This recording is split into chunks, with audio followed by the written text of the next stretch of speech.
السلام عليكم، إزيكم عاملين إيه؟ يا رب تكونوا جميعًا بألف خير، لو أول مرة تشوفوني أنا داليا، طبعًا معايا أمي النهارده كمان بقى في تحدي الكنافة ملك الحلويات في رمضان اللي بتزين أي سفرة، وطبعًا مش لازم الشكل التقليدي لازم نطوّر فيها، طبعًا شايفين الأشكال عاملة إزاي، هنعمل معاكم نوعين مختلفين من الكنافة، وكل الكمية دي كلها بنُص كيلو من الكنافة بس، هي أخدت ربع كيلو وأنا أخدت ربع كيلو، وكل واحد عمل الصنف بتاعه بطريقة سهلة جدًا وبسيطة خالص، والشكل حكاية والطعم بصراحة كان تحفة، بصراحة خلصت في وقتها ما بقيش منها حاجة وكانوا عايزين تاني كمان.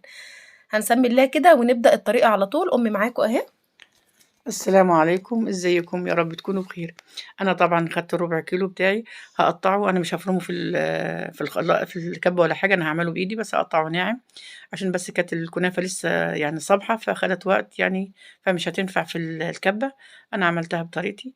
أنا هنجهّز كده معانا الشربات، معانا كده كوباية من السكر، وكمان نُص كوباية هنضيف يبقى كده معانا كوباية ونُص من السكر، هننزل عليهم كوباية واحدة بس مَيّة، وهنفضل عليه بشرحة ليمونة، عايزة لو في ملح ليمون ممكن تضيفي.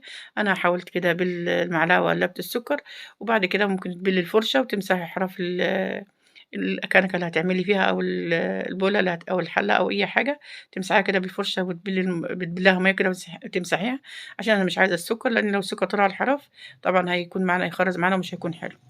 حطيتها على النار وسِبتها تغلي بعد ما غليت كده سِبتها حوالي 5 دقايق تكون معاكِ جاهزة. إحنا كده بنسيّح السمنة ونجهّزها، والسمنة دي المادة الدهنية دي ترجع ليكِ، يعني عايزة تعمليها ببلدي أو عايزة تعمليها بالحاجة التانية، كل واحد على قدّه، بس إحنا عملتها بالحدانة كان بلدي عملت بيها. طبعًا بنتي هتعملها معاكم بالطريقة دي.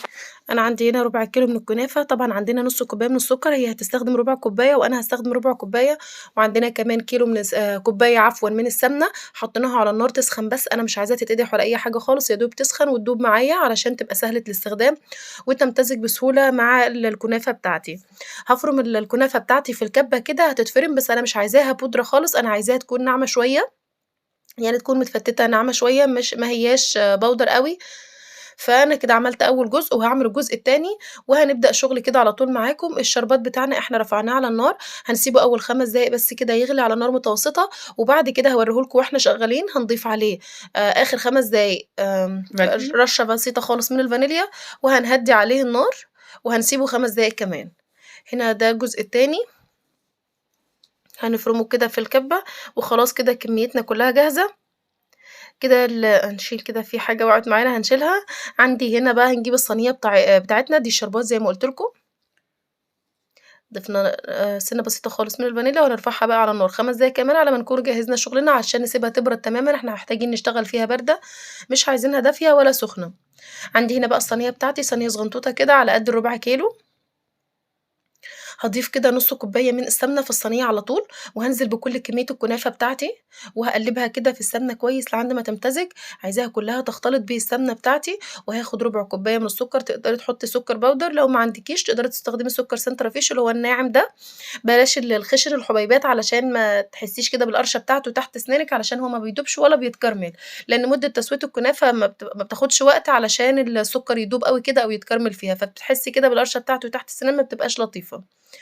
وهاضغط كده على الكنافة كويس وهاجيب صينية تانية نفس الشكل كده ونفس المقاس بتاعها وهاضغط بيها، لو ما عندكيش تقدري تجيبي كوباية مثلًا أو الهراسة بتاعة الفول والبطاطس تقدري تضغطي بيها، المهم إن إحنا نضغطها ونكبسها كويس جدًا، مشغّلة الفرن بتاعي من فوق ومن تحت على درجة حرارة 200 هتقعد معايا تِلت ساعة بالضبط وهتبقى كل حاجة تمام لحد ما يبقى لونها دهبي.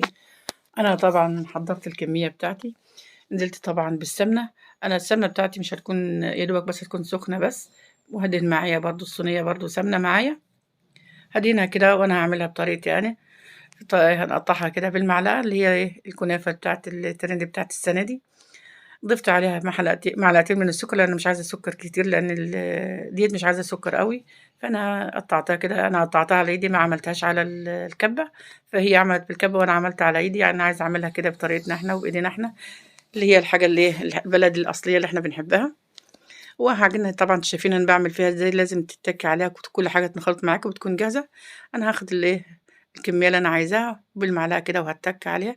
طبعًا السمنة والسكر بيخلّوها ماسكة شوية وتكون معاكِ جاهزة، مش هتاخد وقت بالمعلقة كده هتقطّعيها، وبالراحة كده بتكون طالعة معاكِ زي ما أنتِ شايفة كده، وهارصها كده، بس طبعًا اللي بتكون اللي فوق دي باحطها على الصينية، واللي بيبقى رسمة المعلقة من تحت بتكون اللي فوق، هاقطّع معاكم الكمية بنفس الطريقة كلّها، وتكون جاهزة معانا. طبعًا هي دخّلت الصينية بتاعتها الفرن، وأنا بعد كده هادخّل الصينية بتاعتي بعديها، وأقطّع كل الكمية بنفس الطريقة، بس هي عملت معايا صينيتين، لإن طبعًا دي ما بتاخدش يعني بتاخد حيّز شوية عشان أنتِ بتبقي مقطّعاها بالمعلقة، فبتبقى معاكِ في مسافة. هي طلّعت صينيتها. ده الصينية بتاعتي بقى بعد ما خرجت من الفرن، ده اللون اللي أنا محتاجاه، وبترفعيها كده يعني بspatula أو بحاجة كده أو بمعلقة خشب من الجنب كده علشان تتأكدي إن هي أخدت اللون، أو مجرد ما بتهزّي الصينية يعني كده الأطراف بتاعتها بتبان إذا كانت أخدت اللون الكافي والّا لأ. وهانزل كده بكمية بسيطة من الشربات، هانزل بالمعلقة مش عايزة أحط كمية كبيرة، لإن أنا كده لسه هاحط عليها كريمة، فمش محتاجة إن أنا أزوّد نسبة الشربات فيها ولا حاجة، هانزل كده بالمعلقة وأتأكد إن أنا حطيت على كل الأجزاء، وأنا كده already حاطة فيها سكر، وطبقة الكنافة بتاعتي اللي هي رقيّقة خالص يعني ما هياش سميكة ولا حاجة، ولا حبينا بقى نحشيها مكسرات ولا نحشيها كريمة ولا الكلام ده كلّه، هنركنها بقى على جنب. أنا كده الكنافة بتاعتي طلعت مقرمشة، أنا ما غطيتهاش ولا أي حاجة خالص، دي الكنافة بتاعة أمي، هندخّلها الفرن وبرضه هتاخد تِلت ساعة، دي أول صينية ما عرفتش أوريها لكم حقكم عليَّ. فورّيت لكم التانية، علشان نسيت بس كده الوقت أخدني، لإن كنا بنعمل كذا حاجة في نفس اليوم.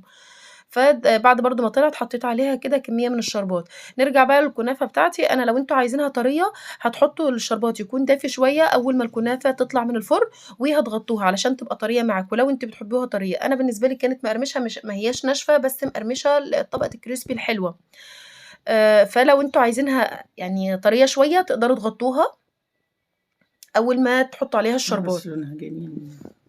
ده شكلها بقى كده من تحت شايفين واخدة اللون المناسب ليها، ما هياش غامقة أوي ولا حاجة. في بقى خطوة اختيارية دلوقتي، طب هنا هنقدّم بقى الكنافة بتاعة أمي. أنا أقدّمها كده في الطبق بالطريقة دي، وهارصّها كده بعد ما رشينا عليها الشربات أو نزلنا عليها بالشربات أو السيرب، هارصّها كده في الطبق الحلو ده. طبعًا دي بتبقى حلوة للأولاد بيحبوها جدًا وبتكون خفيفة معاهم. بعد كده هنبقى نزينها برضه، هنكون معانا بالكريمة، ممكن نزينها بالشوكولاتة، بأي حاجة ترجع ليكِ.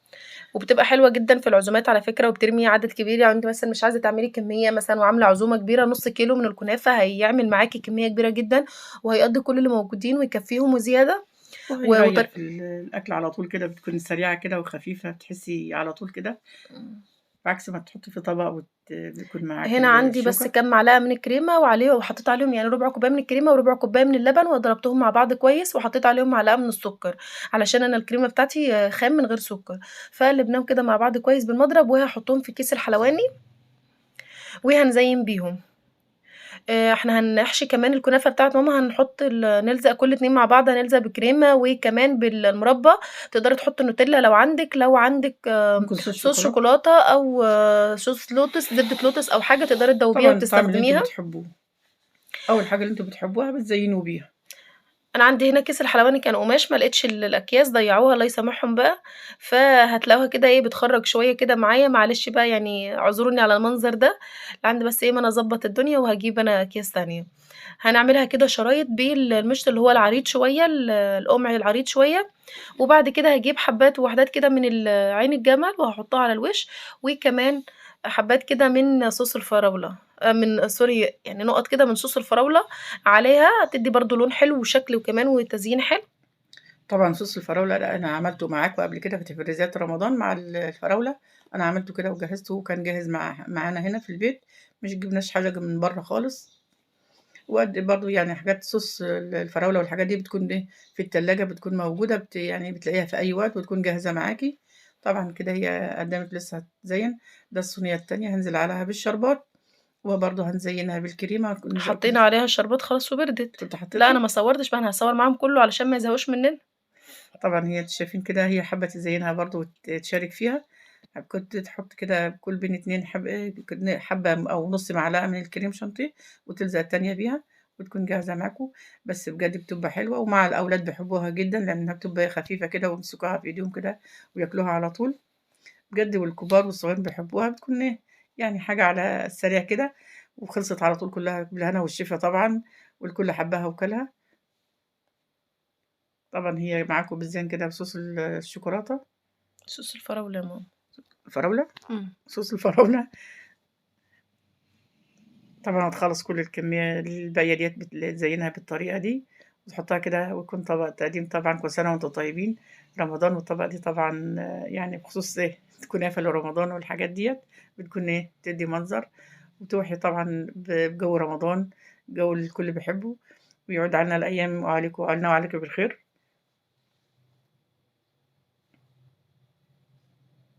كده سكرها مضبوط الكنافة، يعني إحنا كده السكر ما هوش زيادة ولا حاجة، لو أنتِ بقى بتحبي السكر نسبة السكر زيادة شوية، تقدري تزوّدي الشربات عليها أو تقدري كمان تزوّدي السكر في الكنافة وقت التجهيز بتاعها. هاحط هنا وردات كده حاجات بسيطة خالص من صوص الفراولة على الكنافة بتاعتي، وهاحاول كده إن أنا أعمل بيها شكل كده بخلة السنان أو بخلة الشيش طاووق أو أي حاجة لو أنتِ أو ضهر معلقة أو طرف سكينة رفيّعة كده تقدري تعملي بيها، أنا حطيت بس نُقط كده منها تدّي شكل حلو، وكمان تكسر اللون. لو كان طعمها بجد كان طعمها حلو تحفة بجد.